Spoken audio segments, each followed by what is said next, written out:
तो इसलिए मैं आज ये वाज़ेह करना चाहता हूं, अगर किसी की गलतफहमी है, ये जो लोग आए हैं ये सारे कुंदन बन गए, कुंदन, इसमें कोई डरने वाला नहीं है।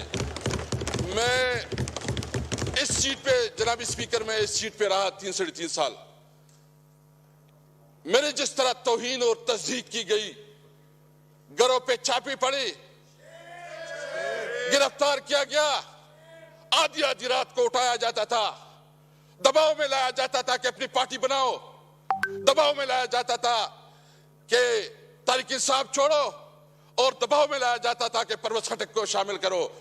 मैंने उस वक्त ये कहा था कि मैंने जिंदगी सबसे ज्यादा उम्र इमरान खान के साथ गुजारी है। मैं अपनी गैरत और अपने कमिटमेंट की बुनियाद पर मैंने कहा कि मैं मर जाऊंगा, इमरान खान को नहीं छोड़ूंगा।